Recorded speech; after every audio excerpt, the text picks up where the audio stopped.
TNN T V کی بین الاقوامی خبروں کے ساتھ میں ہوں نمرہ کنول۔ کینیڈین وزیر اعظم جسٹن ٹروڈو نے کہا ہے کہ امدادی کارکنوں پر حملے کوئی ایسی چیز نہیں ہے جو جنگ میں ہوتی ہے۔ مزید جانیں گے اس رپورٹ میں۔ کینیڈین وزیر اعظم جسٹن ٹروڈو نے کہا ہے کہ امدادی کارکنوں پر حملے کوئی ایسی چیز نہیں ہے جو صرف جنگ میں ہوتی ہے۔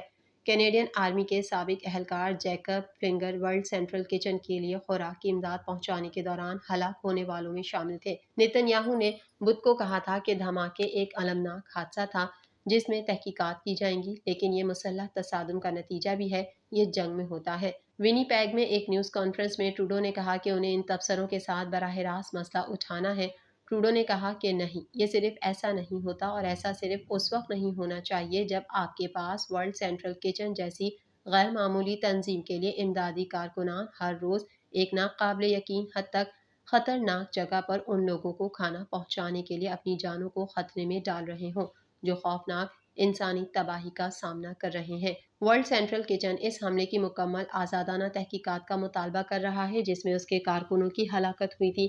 وہ 100 ٹن خوراک وسطی غزہ کے ایک گودام میں پہنچانے کے بعد واضح طور پر نشان زد امدادی قافلے میں تھے جب انہیں نشانہ بنایا گیا۔ ٹروڈو نے کہا کہ مکمل طور پر کھلی، شفاف، آزاد اور تیز تفتیش کی ضرورت ہے، لیکن انہوں نے کہا کہ جنگ بندی اور انسانی امداد کی ایک بڑی آمد بھی اہم ہے۔ انہوں نے کہا کہ حقیقت یہ ہے کہ ہمیں غزہ میں بہنے کے لیے بہت زیادہ انسانی امداد کی ضرورت ہے، شہریوں، بے گناہوں اور امدادی کارکنوں کے زیادہ تحفظ کی ضرورت ہے۔ اسی لیے ہمیں انسانی بنیادوں پر جنگ بندی کی ضرورت ہے۔ حماس کو ہتھیار ڈالنے کی ضرورت ہے، ہمیں یرغمالیوں کو رہا کرانے کی ضرورت ہے، اور ہمیں جنگ بندی کی ضرورت ہے تاکہ اس انسانی تباہی کو جلد از جلد ختم کیا جا سکے۔ کینیڈا کی خفیہ ایجنسی نے منظر عام پر آنے والی دستاویزات میں کہا ہے کہ ہندوستان اور پاکستان کی حکومتوں نے 2019 اور 2021 میں کینیڈا کے وفاقی انتخابات میں مداخلت کرنے کی کوشش کی۔ مزید تفصیلات اس رپورٹ میں۔ کینیڈا کی خفیہ ایجنسی نے منظر عام پر آنے والی دستاویزات میں کہا ہے کہ ہندوستان اور پاکستان کی حکومتوں نے 2019 اور 2021 میں کینیڈا کے وفاقی انتخابات میں مداخلت کرنے کی کوشش کی۔ کینیڈین سیکیورٹی انٹیلیجنس سروس کی طرف سے لکھے گئے ایک غیر مرتب شدہ خلاصے کے مطابق 2021 میں بھارتی حکومت نے مداخلت کرنے کا ارادہ کیا تھا اور ممکنہ طور پر کینیڈا میں ہندوستانی حکومت کی پراکسی ایجنٹ کا استعمال کرنے سمیت خفیہ سرگرمیاں کی تھیں۔ CSIS کے مطابق 2 سال پہلے 2019 میں کینیڈا میں حکومت پاکستان کے حکام نے کینیڈا میں حکومت پاکستان کے مفادات کو آگے بڑھانے کے مقصد سے کینیڈا کی وفاقی سیاست پر خفیہ طور پر اثر انداز ہونے کی کوشش کی۔ غیر ملکی مداخلت کی تحقیقات کے وفاقی کمیشن کے حصے کے طور پر پیش کیے جانے والے دستاویزات میں سخت جائزے موجود ہیں۔ عوامی انکوائری 2019 اور 2021 کے وفاقی انتخابات میں چین، بھارت، روس اور دیگر کی ممکنہ مداخلت کا جائزہ لے رہی ہے۔ تمام رپورٹس میں سمریوں کے ممکنہ طور پر غیر مصدقہ واحد ذریعہ یا نامکمل ہونے کے بارے میں احتیاط کی گئی ہے۔ CSIS کے ڈائریکٹر ڈیوڈ وگنالٹ نے عوامی استفسار کو بتایا کہ ضروری نہیں کہ انٹیلیجنس حقیقت ہو، اور کہا کہ اس کے لیے مزید تفتیش کی ضرورت پڑ سکتی ہے۔ کینیڈا کے خلاف حکومت پاکستان کی غیر ملکی مداخلت کا مقصد بنیادی طور پر پاکستان میں سیاسی، سلامتی اور اقتصادی استحکام کو فروغ دینا اور ہندوستان کے بڑھتے ہوئے عالمی اثر و رسوخ کا مقابلہ کرنا تھا۔ کینیڈین خفیہ ایجنسی کے مطابق پاکستان 2019 اور 2021 میں ایک محدود غیر ملکی مداخلت کرنے والا اداکار تھا۔ 2019 کے انتخابات کے معاملے میں CSIS نے کہا کہ کینیڈا کی حکومت نے ووٹ سے پہلے اسے خطرے میں کمی کا اقدام کہا، جس کا مقصد حکومت پاکستان کی طرف سے لاحق غیر ملکی مداخلت کے خطرے کو کم کرنا تھا۔ CSIS کا کہنا ہے کہ اس کی انٹیلیجنس سے پتہ چلتا ہے کہ بھارت کی 2019 اور 2021 کے حکومت نے وفاقی انتخابات میں بھی مداخلت کی۔ بھارت نے بھارت نواز امیدواروں کی حمایت کی۔ CSIS کا کہنا ہے کہ 2021 میں ہندوستانی حکومت کی غیر ملکی مداخلت کی سرگرمیاں انتخابی اضلاع کی ایک چھوٹی تعداد پر مرکوز تھیں۔ CSIS کا خلاصہ یہ کہتا ہے کہ اس نے انٹیلیجنس کا ایک ادارہ اکٹھا کیا ہے جو حکومت ہند کی طرف اشارہ کرتا ہے کہ پراکسی ایجنٹ نے ہندوستان نواز امیدواروں کو غیر قانونی مالی مدد فراہم کر کے جمہوری عمل میں مداخلت کرنے کی کوشش کی ہوگی۔ کینیڈا میں برفانی طوفان نے نظام زندگی معطل کر دیا، تاہم تاحال سڑکوں پر حادثات اور کسی قسم کے جانی نقصان کی اطلاع نہیں ہے۔ مزید تفصیلات اس رپورٹ میں۔ کینیڈا میں برفانی طوفان نے نظام زندگی معطل کر دیا، تاہم تاحال سڑکوں پر حادثات اور کسی قسم کے جانی نقصان کی اطلاع نہیں ہے۔ سڑکوں پر متعدد حادثات رونما ہوئے مگر کسی جانی نقصان کی اطلاع نہیں ہے۔ برفانی طوفان سے کینیڈا کا مغربی حصہ زیادہ متاثر ہوا ہے۔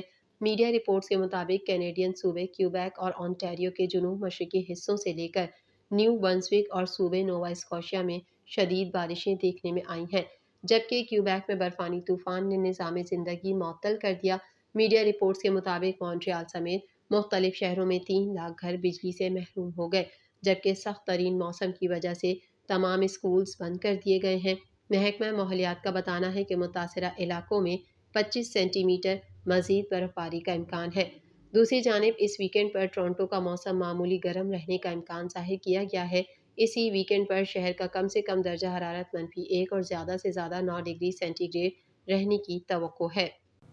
قبلہ اول مسجد اقصی میں رمضان المبارک کے آخری جمعے جمعۃ الوداع کی نماز ادا کی گئی ہے۔ مسجد اقصی میں منعقدہ نماز جمعۃ الوداع کے اجتماع میں لاکھوں فرزندان توحید نے نماز باجماعت ادا کی ہے۔ مزید تفصیلات اس رپورٹ میں۔ قبلہ اول مسجد اقصی میں رمضان المبارک کے آخری جمعے جمعۃ الوداع کی نماز ادا کی گئی ہے۔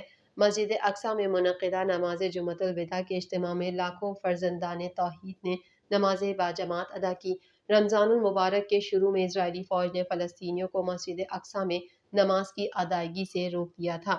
غزہ میں 7 امدادی کارکنوں کی ہلاکت کے واقعے کے بعد متحدہ عرب امارات نے اسرائیل کے ساتھ تمام سفارتی رابطے منقطع کر دیے، جبکہ امریکی صدر جو بائیڈن نے نتن یاہو سے فون پر رابطے کے دوران خبردار کیا ہے کہ اگر اسرائیل انسانی بحران سے نمٹنے اور امدادی کارکنوں کے تحفظ کے لیے ٹھوس اقدامات نہیں کرتا ہے تو غزہ میں جنگ کے حوالے سے واشنگٹن کی پالیسی تبدیل ہو جائے گی۔ میڈیا رپورٹس کے مطابق گزشتہ روز امریکی صدر بائیڈن اور اسرائیلی وزیر اعظم نتن یاہو کے درمیان ٹیلی فونک رابطہ ہوا ہے۔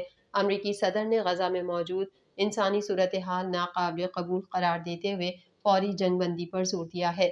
بائیڈن اور نتن یاہو کے درمیان فون کال غزہ میں اسرائیلی فضائی حملے میں ورلڈ سینٹرل کچن کے 7 امدادی کارکنوں کی ہلاکت کے بعد دونوں رہنماؤں کی پہلی فون کال تھی۔ وائٹ ہاؤس کے مطابق بائیڈن نے اسرائیل کو شہریوں کے نقصانات، انسانی مصائب اور امدادی کارکنوں کی حفاظت کے لیے مخصوص اور ٹھوس اقدامات کا اعلان اور ان پر عمل درآمد کرنے کی ضرورت کو واضح کیا۔ ایک پریس بریفنگ کے دوران جب ان سے پوچھا گیا کہ وائٹ ہاؤس اسرائیل سے کس قسم کے ٹھوس اقدامات دیکھنا چاہتا ہے تو قومی سلامتی کونسل کے ترجمان جان کربی نے کہا کہ امدادی سامان کے لیے سرحدوں کو کھولا جائے اور مزید امدادی ٹرکوں کو غزہ جانے کی اجازت دی جائے۔ انہوں نے یہ بھی بتایا کہ وہ توقع کرتے ہیں کہ اسرائیل مستقبل قریب میں نئی تبدیلیوں کا اعلان کرے گا۔ امریکی بیان میں اس بات کی وضاحت نہیں کی گئی کہ صدر بائیڈن اس تنازع کے بارے میں اپنی پالیسی کس طرح تبدیل کر سکتے ہیں، لیکن زیادہ سے زیادہ ڈیموکریٹس وائٹ ہاؤس پر زور دے رہے ہیں کہ وہ اسرائیل کے لیے امریکی امداد مکمل طور پر روکنے پر غور کریں۔ تاہم اسرائیلی وزیر اعظم نتن یاہو کے ساتھ فون کال کے دوران صدر بائیڈن نے انسانی صورتحال کو مستحکم کرنے، بے گناہ شہریوں کی حفاظت کے لیے فوری جنگ بندی کی ضرورت پر زور دیتے ہوئے کہا کہ یرغمالیوں کو گھر پہنچانے کے لیے اسرائیل جلد از جلد مذاکرات کو حتمی شکل دے۔